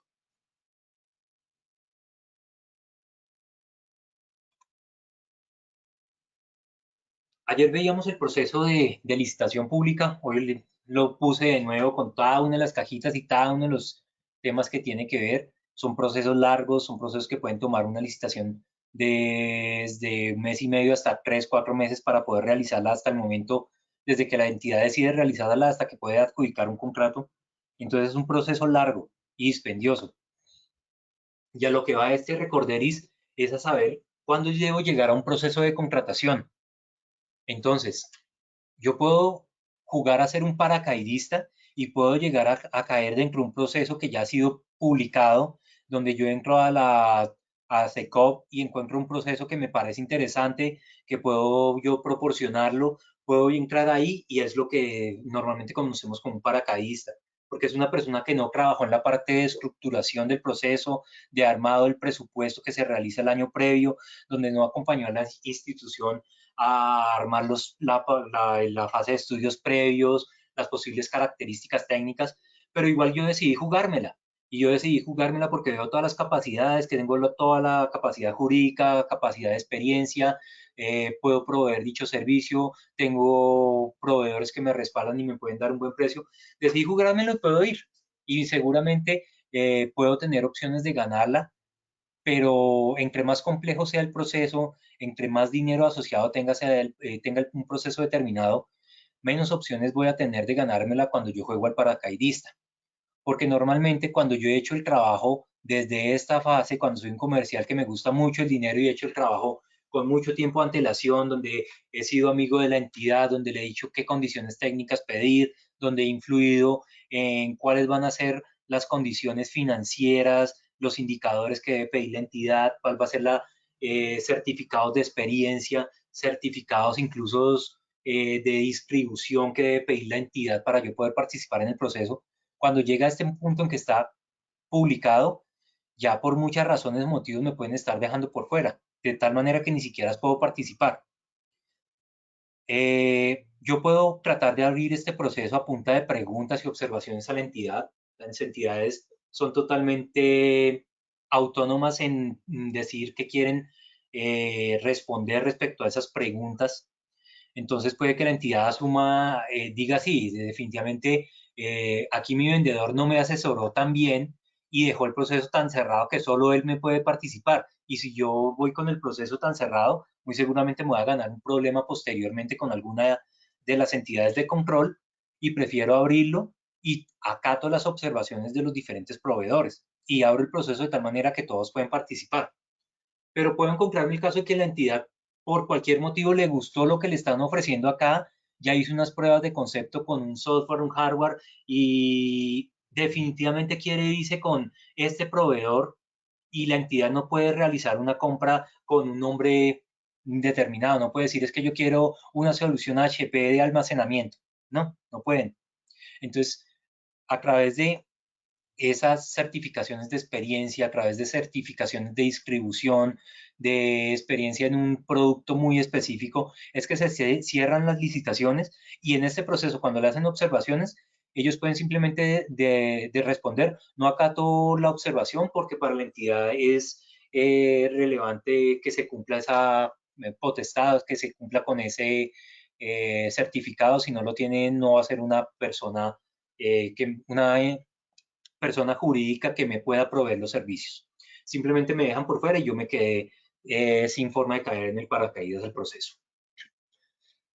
Cuando yo he trabajado en un proceso desde un año previo, tengo la posibilidad de que ese presupuesto se incluya en el plan de adquisiciones y que durante el año en que se va a ejecutar el contrato no tenga ningún proceso. Y es aquí realmente donde yo tengo que tratar de enfocar toda mi experiencia como consultor comercial, como consultor de venta consultiva, donde voy a hacerle preguntas y respuestas al cliente, donde lo voy a tratar de guiar para que el cliente pida lo que yo quiero venderle. Ya cuando estoy aquí, pues tengo una probabilidad de ganar, puede que sí, puede que no, puede que la entidad acate lo que yo le estoy observando, pero puede que no lo realice. Vamos a hablar ahorita de las garantías en los procesos de contratación. Entonces, las garantías son instrumentos que permiten cubrir alguno de los riesgos que yo estoy asumiendo, que la entidad asume cuando realiza un proceso de contratación. Entonces, la entidad tiene que identificar cuáles son las garantías que va a solicitar. Esta identificación se realiza teniendo en cuenta el objeto contractual, el valor que va a tener el contrato, cuál es la naturaleza de dicho contrato, las obligaciones y los riesgos que desea cubrir. Cuando ese ofrecimiento se va a presentar con un oferente plural, la garantía debe ser otorgada por todos los integrantes del proponente. Normalmente una unión temporal, un consorcio, no tiene una personería jurídica independiente, sino que está conformado por 2, 3, cuantas personas jurídicas hayan decidido conformarlo. Entonces, cada una de estas personas debe presentar la garantía y debe incluirse dentro de los documentos de la unión temporal para que sea válida dentro del proceso. La primera de las garantías tiene que ver con la garantía de seriedad de la oferta. Esta garantía tiene que ser presentada el mismo día, al mismo tiempo que yo estoy presentando la oferta. Si yo no incluyo esa garantía de seriedad, mi oferta puede ser rechazada y este es un documento que no va a ser subsanable. Entonces, esta garantía que me cubre, que yo no suscriba el contrato por una causa que sea válida, que no se amplíe la vigencia de la garantía de la seriedad de la oferta cuando la entidad prorrogó el contrato por cualquier tema. Hubo una serie de diferentes prórrogas a lo largo del proceso que hizo que la garantía que estaba válida hasta el 20 de junio, ahora el proceso llega hasta el 30 de junio, hasta el 5 de julio. Yo tengo que ampliar esa seriedad de la oferta, tengo que llevarla hasta que se termine el proceso para que sea totalmente válida. Entonces allí tengo que ser muy juicioso con esas ampliaciones. Que no se otorgue por parte del proponente la garantía del cumplimiento exigida. Esto ya es en el momento de que yo fui elegido como contratista, yo ya no me voy con esta garantía de seriedad, sino con una garantía de cumplimiento del contrato. Tengo que presentarla a la entidad pública. Si yo no presento eso, entonces puedo estar en desacato, corriéndome de los términos y la entidad me puede aplicar la garantía de seriedad. Si yo retiro la oferta después de vencido el término fijado, me la pueden correr. Y si no he pagado los derechos de publicación en el Diario Único de Contratación. Entonces, cuando yo me gano un contrato, uno de los pasos obligatorios es publicarlo. Si yo no lo publico, me pueden correr esa seriedad de la oferta. Normalmente esta seriedad de la oferta tiene un valor que es correspondiente al 10% del valor que voy a contratar. Eso tiene una serie de excepciones y tiene que ver cuando el presupuesto es demasiado alto. Obviamente, cuando el presupuesto es demasiado alto, la póliza de seriedad va a salir muy costosa y entonces ahí me colocan unas excepciones. Y es que si yo estoy entre 1 millón y 5 millones de salarios mínimos legales mensuales vigentes de presupuesto, la póliza ya no es del 10, sino debe ser mayor o igual al 5%. Si estoy entre 5 millones y 10 millones de salarios, la póliza puede ser desde el 2.5% y si es mayor a 10 millones de salarios mínimos, la póliza puede ser de 2 millones del presupuesto. Esto simplemente es un paño de agua para tratar de que las pólizas no sean tan costosas en procesos de contratación que son muy grandes. Pero lo normal de nuevo es que siempre esa póliza de seriedad va a ser por el 10% del valor de la oferta. Nosotros tenemos que ser juiciosos e inteligentes. Cuando sale un proceso de contratación, nosotros normalmente no conocemos cuál es el valor con el cual nos vamos a presentar. Entonces, sacar una póliza de seriedad siempre va a tardar un tiempo porque yo lo tengo que hacer con una oficina de seguros registrada que sea válida como oficina de seguros. Entonces, si yo me espero hasta tener el precio con el cual yo me voy a presentar, de pronto me quedo corto y no alcanza esa oficina de seguros a expedirme esa póliza. Yo normalmente lo que hago es que saco las garantías de seriedad con el presupuesto total que está asignado para el contrato, independiente de que la oferta que yo vaya a presentar vaya a ser menor que ese presupuesto. La garantía de cumplimiento de las obligaciones, como ya lo vimos, es una garantía que ya cubre el contrato como tal. La presento en el momento en que ya se vaya a firmar el contrato, en ese instante ya tengo que pasar a una garantía de cumplimiento. ¿Qué me cubre esa garantía de cumplimiento? Me cubre el buen manejo y correcta inversión del anticipo. La garantía siempre debe ser por lo menos del 100% del valor del anticipo. Me cubre la devolución del pago anticipado, que de nuevo debe ser por 100% del pago anticipado. El cumplimiento de las obligaciones contractuales. Entonces allí me cubre por un incumplimiento total o parcial, y en ese caso la garantía debe ser por mínimo del 10% del valor del contrato. Me debe cumplir el pago de salarios, prestaciones sociales e indemnizaciones laborales. En este caso debe ser del 5% del valor del contrato, y me cubre la estabilidad y calidad de la obra. Esto es cuando se realizan obras públicas, temas imputables temas de contratación de obras propiamente. Entonces allí se tienen que presentar una serie de pólizas de este estilo, y esa póliza tiene una vigencia que no debe ser menor a 5 años. Normalmente para nosotros que trabajamos en el mundo de tecnología no se pide este tipo de póliza.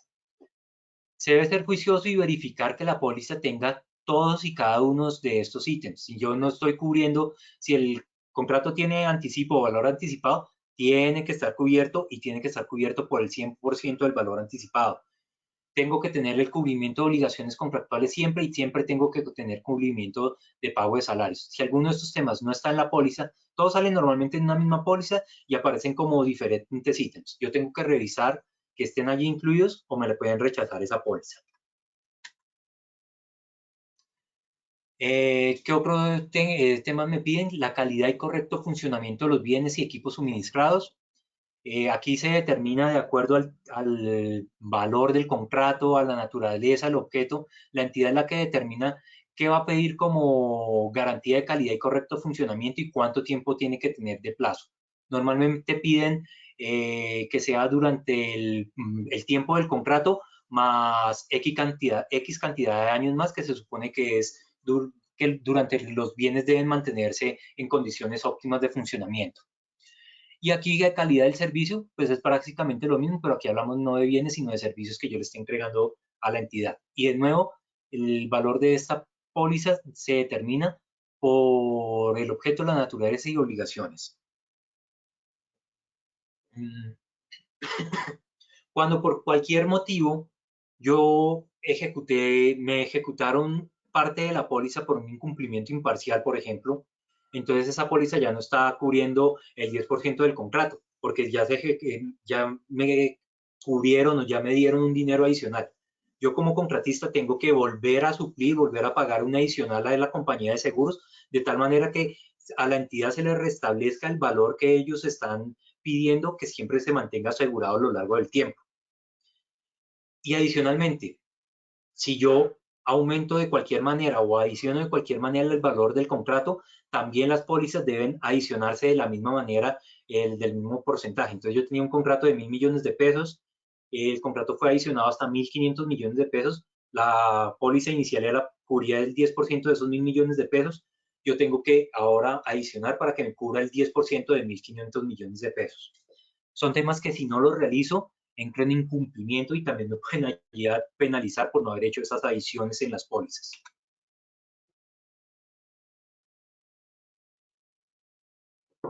Una vez yo recibo una póliza de una compañía de seguros, yo tengo que verificar todos y cada uno de estos ítems que estoy señalando aquí.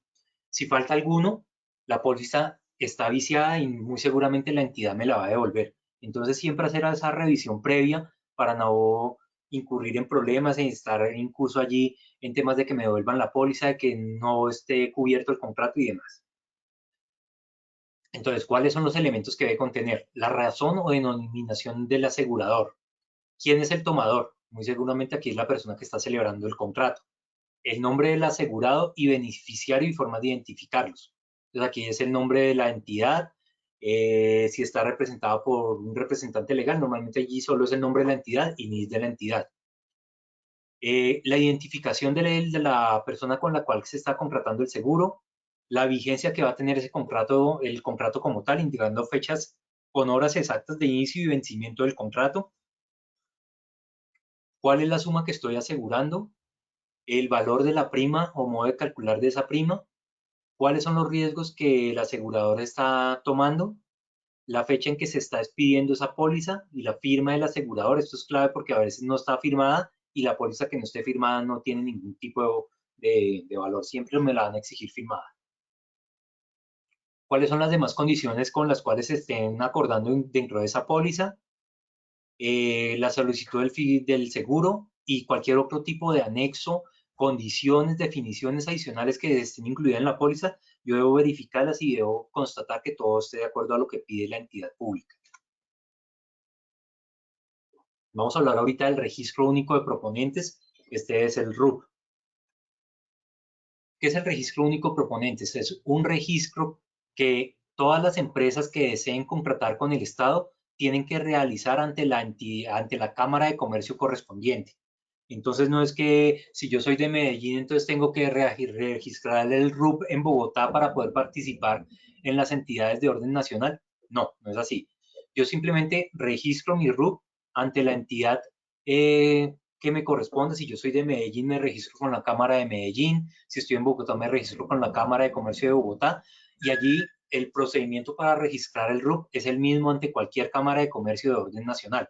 Simplemente tengo que cumplir una serie de procedimientos o condiciones. Allí realizo el registro y una vez tengo este registro ya estoy en competencia de poder participar en contrataciones públicas. ¿Qué encuentro en el RUP? Básicamente encuentro la información relacionada con la experiencia, la capacidad jurídica, capacidad financiera, capacidad de la organización del coproponente y la clasificación.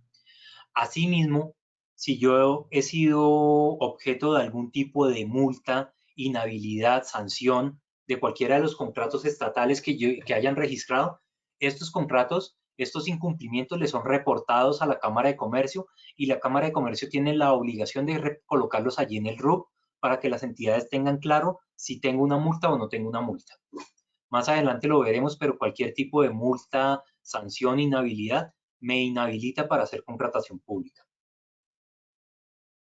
Tengo la obligación de mantener actualizada la información que se registre en el RUP y tengo que renovar ese RUP a más tardar el 5º día hábil del abril de cada año.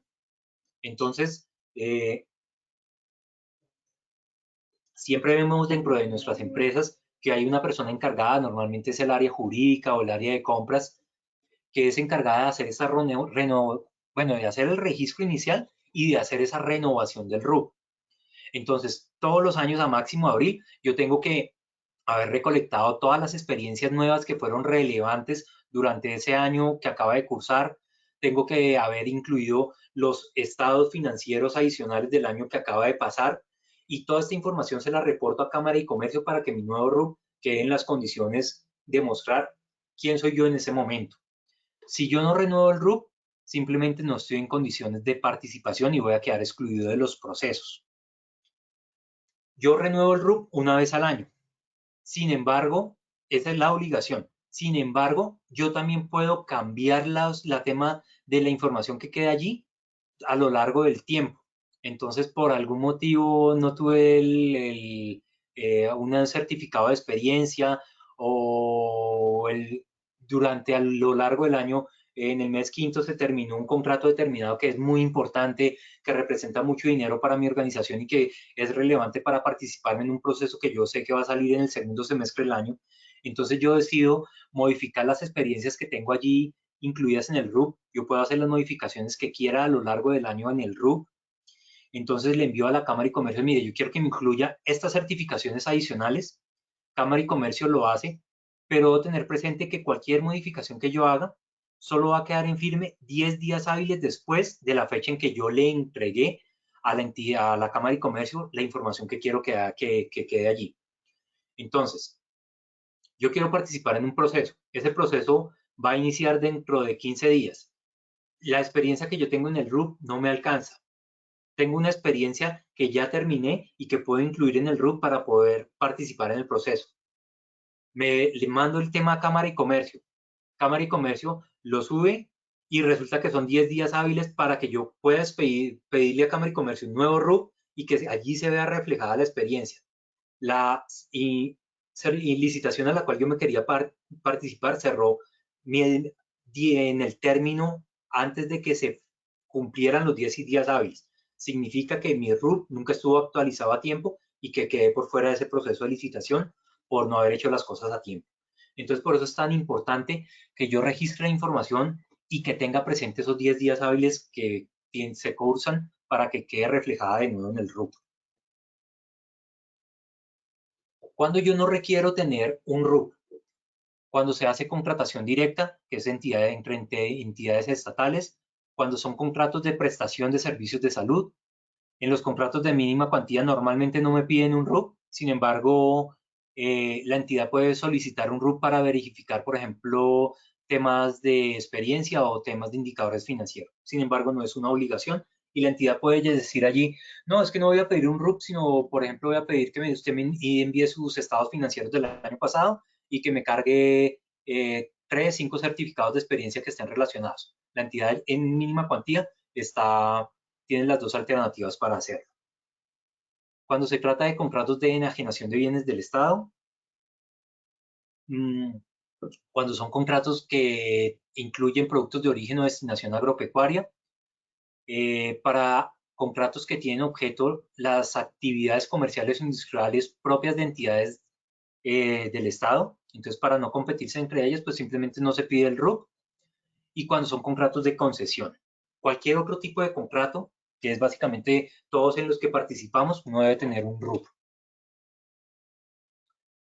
Ahora rato entonces estamos hablando de que en el RUP yo tengo, o en el informe que yo bajaba del Plan Anual de Adquisiciones, hay una serie de códigos. Esos códigos hacen referencia a este código de las Naciones Unidas para Estandarización de Productos y Servicios, UNSPSC.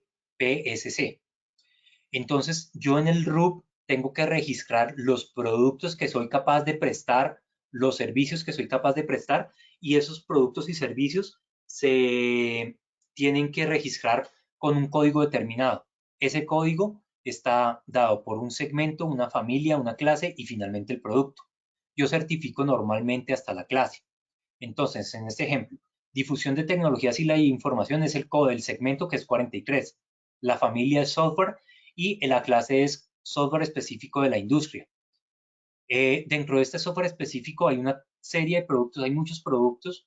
Hay un producto específico que es software de diseño asistido por computador CAD, que normalmente es lo que tiene que ver con nuestro portafolio de Autodesk. Sin embargo, cuando la entidad me vaya a pedir mi experiencia, no me pide sobre un producto específico, sino me pide sobre la clase que yo tenga en software específico de la industria. Y de esta manera es que yo también lo registro en el RUP. Rápidamente vamos a ver un ejemplo de cómo se ve un RUP.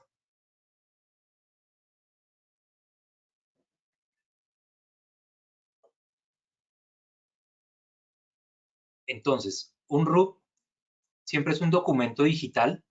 Este documento lo pido ante la Cámara de Comercio. Yo tengo que pagar por cada uno de estos RUP que estoy sacando.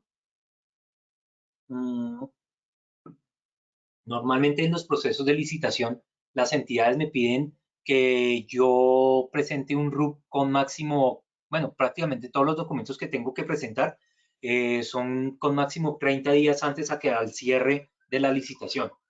Entonces, yo como empresa muy juiciosa, todos los meses estoy sacando el RUP y lo coloco en un repositorio para que los ejecutivos comerciales o las personas que necesitan acceder a estos documentos puedan entrar rápidamente a ellos y no tengan que estar pidiéndolos a otra persona de la organización cuando se presente. Este es un documento que no es muy costoso, creo que son, no recuerdo ahorita el precio sinceramente, pero creo que son alrededor de 50.000 pesos como máximo. Así que no es un valor que vaya a ser totalmente relevante para el desempeño de la organización, estando sacándolo regularmente y manteniéndolo en una carpeta. Entonces, lo más importante que como inicia el RUP es que la Cámara de Comercio del municipio donde está registrada la entidad certifica y empieza a decirnos qué es lo que va a certificar. ¿Cuál es la identificación de la compañía? En este caso lo descargué para esta empresa. El número de identificación y la forma en que está identificado. ¿Cuándo fue la última vez que renovó el registro presupuestal ante el registro del RUP en la entidad? ¿Hasta cuándo tiene una vigencia? Este RUP es viejito y por eso aparece que la última renovación fue de este año. Yo todos los años como empresa jurídica tengo que renovar mi Cámara de Comercio y todos los años entonces aquí en el RUP y en el certificado de Cámara de Comercio esa renovación se va a ver allí y que estoy vigente, que existo.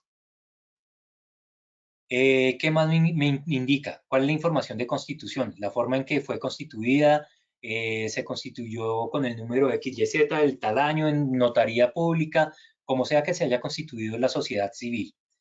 Me indica quién es el representante, me indica pues obviamente lo primero que es el tipo de entidad, si es una SAS, una sociedad limitada, sociedad anónima, todo lo que sea allí representante.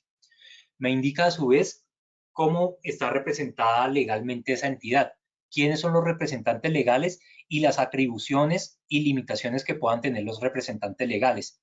Entonces estos representantes me salen indicados claramente con el nombre y número de identificación, de tal manera que la entidad puede entrar a revisar quién está firmando los documentos que le están presentando y si esa persona realmente está o no está autorizada a firmar esos documentos. Si yo presento un documento, por ejemplo, por el gerente general, pero resulta que el gerente general no es el representante legal, sino el gerente financiero es el representante legal, pues a pesar de que esta persona sea el gerente general, no tiene la autorización ante Cámara y Comercio y no tiene la autorización para haber firmado una propuesta y presentar esa propuesta a la entidad y de paso nuestra propuesta va a quedar rechazada.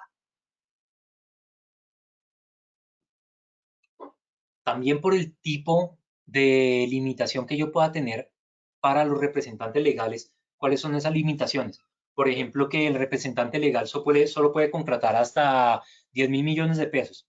Que si pasa de 10.000 millones de pesos, entonces tiene que tener una autorización de la junta directiva y ya. Entonces, el proceso de contratación fue por 1.000 millones de pesos, revisan, si el representante puede firmar. No, el proceso era por 12.000, 15.000, 20.000 millones de pesos, firmó el representante legal y el representante legal tenía una limitación y no incluyeron la carta. Mi oferta queda rechazada por no haber incluido ese documento. Entonces yo tengo que ser muy juicioso y verificar quién va a firmar, verificar si esa persona tiene algún tipo de restricción para firmar y que esa restricción se cumpla plenamente ante los registros que yo le voy a presentar a la entidad. La persona tiene una restricción para firmar 15.000, pero adjunto una autorización de la junta directiva donde se le autoriza a contratar por el monto que sea necesario para este proceso de contratación. Allí entonces me queda la información. Yo aquí, además de los representantes legales, aquí me empiezan a describir todas las facultades que tienen estos representantes y además de las facultades, las limitaciones. También si yo tengo apoderados especiales, algún tipo de apoderado, ese apoderado me aparece aquí, me dice la persona, Juan Pérez es apoderado especial y como apoderado especial tiene las siguientes facultades y las siguientes limitaciones. Es también muy parecido al tema de un representante legal y él me puede decir, sí, es que el apoderado especial puede firmar contratos ya no hasta 10.000, sino hasta 2.000 millones de pesos. Entonces, en estos casos normalmente se los dan esos poderes al gerente comercial para que firme las ofertas y no tengan que subir hasta una gerencia, hasta un director financiero. También me informa el RUP cuál es el domicilio de la empresa, dónde está ubicada, cuál es la dirección, cuál es su teléfono de contacto, cuál es el correo de notificaciones. Me va a informar la información financiera relevante. Y por eso de aquí es que se toman los indicadores financieros para verificar la capacidad que tienen una empresa para realizar un contrato determinado. Entonces, durante el proceso de contratación, llámese licitación, llámese una mínima cuantía, lo que sea, yo indiqué que para participar la empresa tiene que tener como activo o como patrimonio mínimo el presupuesto por el cual se está haciendo la licitación. Es una licitación de 10.000 millones de pesos, la empresa tiene que tener como activo corriente, activo total mínimo 10.000 millones de pesos. Entro aquí al RUP y reviso cada uno de esos indicadores que he especificado en las reglas de juego. Verifico que estén todos en cumplimiento, ok. Aquí me indican estos 3 índices iniciales, que son índices de liquidez, endeudamiento y de razón de cobertura de intereses. Hay otros índices que posteriormente vamos a ver, posiblemente en las sesiones de la próxima semana. Entonces yo entro, verifico, calculo cada uno de estos indicadores y reviso si entonces la entidad cumple o no cumple. Si la entidad cumple, entonces pues pasa, está habilitada. Si no cumple, lo coloco en la evaluación del proceso y les digo, ustedes están eliminados del proceso porque no tienen la capacidad financiera para realizarlo. También me habla de unos indicadores de capacidad organizacional que son rentabilidad de patrimonio y rentabilidad del activo. Misma historia, vuelvo a revisar cuáles son los factores que coloqué, si cumple o no cumple, y ahí es un sí no para seguir adelante en el proceso. Yo en el RUP clasifico o registro todos los bienes y servicios que estoy en capacidad de realizar. Entonces aquí es donde aparece el tema de los códigos que aquí acabamos de ver, donde están segmentados por segmento, familia, clase y producto. Y esto era lo que yo les decía, que yo no segmento hasta el cuarto nivel diciendo los diferentes códigos de cada uno que puede haber dentro de esta clase, sino simplemente segmento indicando el 00 hasta la clase. Entonces aquí segmento absolutamente todo lo que yo pueda colocar, reviso el UNSCPC para cada uno de los códigos de los bienes y servicios que yo coloco y los dejo aquí registrados. Si hay una entidad que va a sacar un proceso determinado y definió que esos bienes y servicios están dentro de un código, ellos piden que yo esté incluido también para prestar ese código. Si yo no tengo ese código registrado, inmediatamente quedo por fuera del proceso de contratación porque no tengo esa experiencia, porque no lo tengo registrado. Por eso tengo que ser tan juicioso en todos los bienes y servicios que voy a registrar. Entonces aquí vemos todos los códigos de bienes y servicios. Y después de que he terminado ese registro de códigos de bienes y servicios, el siguiente ítem que me muestra el RUP es la experiencia que tengo registrada. Entonces, yo ante Cámara y Comercio tengo que emitir certificados de experiencia firmados por el cliente con unas características determinadas donde me muestre cuándo inició y cuándo terminó un contrato. Tengo que incluir que el contrato, bueno, todo lo que yo llevo al RUP son contratos terminados. Yo aquí no certifico contratos que estén en curso. Normalmente estamos acostumbrados a que ante entes privados yo puedo demostrarle que estoy ejecutando un contrato y que el contrato lleva un X% de ejecución y eso me lo valen. En el tema público yo tengo que tener contratos 100% ejecutados, que hayan sido terminados y esos son los contratos que entro a registrar aquí al RUP. Aquí entonces me aparece el listado de los contratos, cuál es el número del consecutivo, quién es el contratista, cuál fue la entidad contratante, el valor expresado en salarios mínimos legales vigentes y la serie de códigos a la cual pertenece o lo que estoy certificando allí en ese contrato.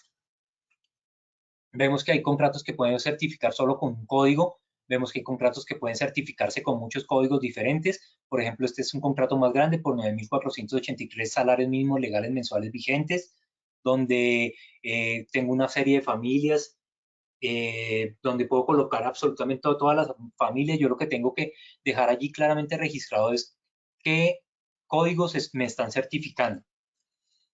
A veces cuando no se tiene el certificado de experiencia, yo en Cámara y Comercio también puedo indicar, mire, estoy certificando este contrato, estas mismas características le estoy indicando a la Cámara y Comercio de lo que voy a certificar, cuáles son los códigos y le adjunto el contrato. Por si por algún motivo el cliente no me quiso expedir la certificación, porque cambiaron las personas, cualquier tipo de motivo, yo puedo también expedir el contrato, copia del contrato como tal. Entonces, yo tengo que ser muy juicioso e ir adjuntando todos los certificados de experiencia porque realmente todos me sirven. Yo no sé en qué momento voy a tener un certificado de experiencia con un código determinado y ese certificado sea el que me sirve para participar o para cerrar un proceso. Entonces, yo tengo que ser muy juicioso con cada una de las experiencias que voy ganando en el tiempo y asegurarme que siempre esas experiencias queden aquí reflejadas en el RUP. Aquí, por ejemplo, vemos otra por 493.147 salarios mínimos con una cantidad de estos. Estas experiencias son muy útiles porque yo normalmente cuando estoy participando en un proceso, a mí no me piden certificar 10, 20, 50 experiencias, sino muy seguramente a mí me dicen, voy a pedir, mínimo me tiene que certificar el valor del presupuesto del proceso de contratación y usted me lo tiene que certificar en 3 certificados, 5 certificados, rara vez pasan de 5 certificados. Entonces uno le dice a la entidad, mire, claro que sí, yo se lo voy a certificar con mi experiencia número tal, tal, tal en el RUP, que son, le escribo en un cuadro cuáles son las experiencias, cuáles son los códigos que estoy certificando, cuál es el valor de dicha experiencia, e incluso allí le puedo colocar los soportes. Es una buena práctica colocar los soportes de cada una experiencia, además de indicar que están en el RUP en el número tal, para que la entidad tenga la plena seguridad de que estoy presentando todo lo que está allí incluido. Normalmente las entidades solo me dejan certificar lo que yo tenga en el RUP. Es raro los procesos que salen que yo pueda incluir una certificación adicional que no esté en el RUP, entonces también allí tengo que ser juicioso y tener en el RUP todo lo que yo tenga como experiencia. Esta es una empresa con 1000 experiencia, entonces podemos ver allí todos los temas. También me muestra cuáles son los contratos que tiene esta empresa en ejecución para que en el caso de servicios de tecnología esto no es tan relevante, pero los contratos en ejecución pasan a ser muy relevantes para empresas que se meten a hacer contratación de obras públicas, porque allí los contratos, a partir de los contratos que yo estoy ejecutando, es que determino realmente cuál es mi capacidad de contratación, cuál es el capital con el que yo cuento, y todos estos contratos en ejecución me los van a restar de mi activo, y es con finalmente con el activo que yo me puedo presentar al proceso de contratación. Esto simplemente para que lo tengamos como presente. Y esa es la información pues relevante que yo encuentro dentro del RUP, y de nuevo, ser supremamente juiciosos en cómo yo diligencio, cómo yo mantengo el RUP. Al final encuentro allí un registro firmado, y simplemente mira, hace 2 años era 52.000 pesos que costaba el RUP, entonces actualmente está en el orden de 60, 65.000 pesos máximo. Esto se nos saltó. Bien, básicamente esa era la información que teníamos planeada para ejecutar hasta el día de hoy. Quiero saber si hay más dudas, preguntas, si hemos recibido algún tipo de comentario.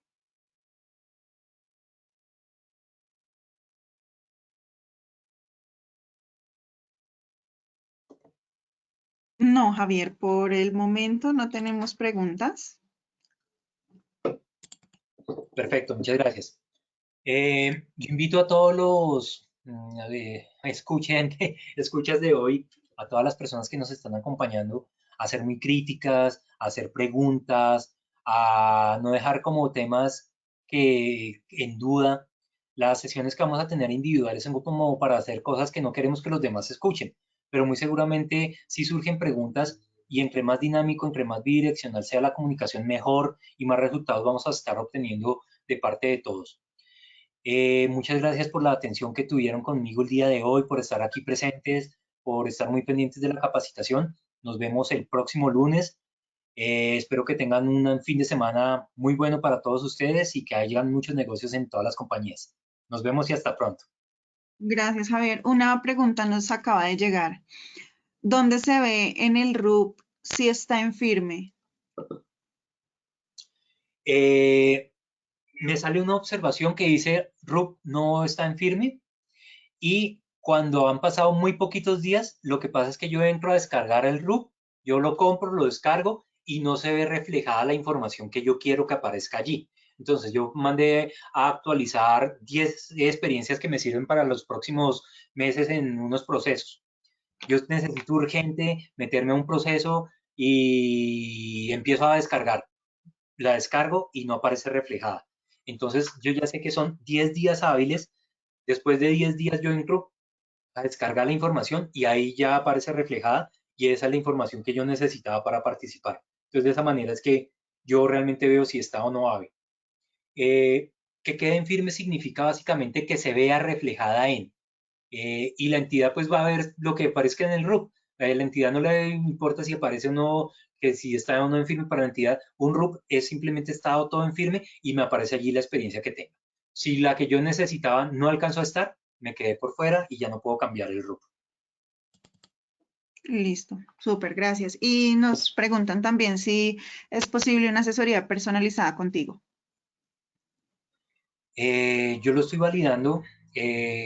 Al principio habíamos hablado con Lady que claro que sí podíamos hacer ese tipo de asesorías.